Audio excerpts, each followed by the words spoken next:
ধানের দাম একটু বাড়িয়ে দিতে হবে, আমার তো পোষায় না। ফসল রাশি রাশি কৃষকের মুখে ফুটবে হাসি। কথাটি অনেক ভালো লাগলেও কথাটি কি সত্যি বাস্তব? আসলে তা নয়। এই আমরা যে ধান চাষ ভুট্টা চাষ করি, আমাদের যে পরিমাণ খরচ হয়, এই খরচ কি আমাদের লাভবান হই? এই ফসল বিক্রি করে আমরা ন্যায্য মূল্যে আসলে ফসলের দাম পাই না।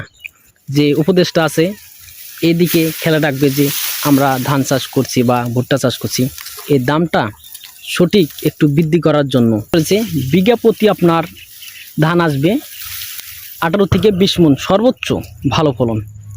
কিন্তু আমাদের খরচ হচ্ছে, খরচের দিক হিসাব করলে 12 থেকে 15,000 টাকা খরচ হবে। তাহলে কেমনে কৃষকরা লাভবান হবে? দামের দিক দিয়ে দাম নেই সেই রকম, রাসায়নিক সার বালাইনাশক কিনতে গেলে প্রচুর দাম, আর আমরা বিক্রি করতে গেলে ন্যায্য মূল্যে এই ফসলের দাম পাচ্ছি না। চাষ করছেন ঠিক আছে, ধানে কিরকম লাভ? লাভ তো ধরো দোনে 8,000 9,000 টাকা খরচ উঠে যায়। আচ্ছা, খরচ হলে ধান বিঘা প্রতি আপনার কতগুলো আছে? 16 মান 18 মান। তাহলে আপনার তো টাকা থাকে না সেরকম। সেই জন্য তো থাকে না। এখন সরকার কাছে তো আখের আবেদন করতে হয়, ধানের দাম একটু বাড়িয়ে দিতে হবে, আমার তো পোষায় না। কৃষকরা তাতে খুশি হইতো যদি একটু ধানের দামটা একটু বেশি হইতো। যে দাম, এই দামে কিন্তু কৃষকদের চলছে না, পোষায় না। মানে 15 মণ ধান আছে আপনার 10-12,000 টাকা খরচ, টাকা কই থাকে? 15 বিঘা মাটি আবাদ করি, আমার পোষায় না, আমার ঋণ হয়ে যায়। আচ্ছা, খুব ভালো কথা বলছেন। দেখতে পারছেন যে কৃষকরা ধান চাষ করে, ধান সেরকম ধান হয় না। সাপোজ আপনার রোগ বালাই থেকে শুরু করে ধান আপনার সর্বোচ্চ 15 মণ ভালো হলে সর্বোচ্চ 15 থেকে 16 মণ ধান আসে।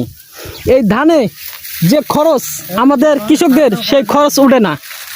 আপনারা হয়তো জানছেন যে সারের যে অবস্থা, সারের কথা কিছু বলেন তো।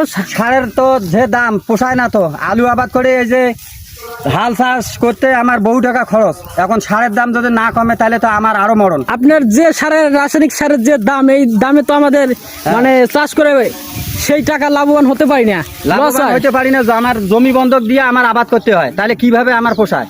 সেই জন্য সরকারের কাছে আবেদন যে আমাদের এই সারের দামটা একটু কমিয়ে দেখ, আর আপনার ধানের যে কৃষকের ফসল এগুলো রেটটা বাড়িয়ে দিলে খুব ভালো হয়, তাহলে কৃষকরা অনেক খুশি হইতো, সুখী হইতো, খুব ভালো হইতো। কৃষকরা লাভবানের আশায় একটু কষ্ট করে ফসল ফলায়, কিন্তু এই ফসলে বছর শেষে তারা যে হিসাব করে দেখা যাচ্ছে তারা কি লাভ করবে, তার চেয়ে লসের হারটাই বেশি। কারণ হচ্ছে কি, রাসায়নিক সার বালাইনাশকের যে দাম, এই দাম দিয়ে কিনে পোষাচ্ছে না তাদের। এর জন্য কৃষি উপদেষ্টার এটার উপর দৃষ্টি করবে যে ফসল ধান ভুট্টার দামটা একটু বৃদ্ধি করবে, আর রাসায়নিক সারের দামটা একটু কমিয়ে দিলে খুব ভালো হয়।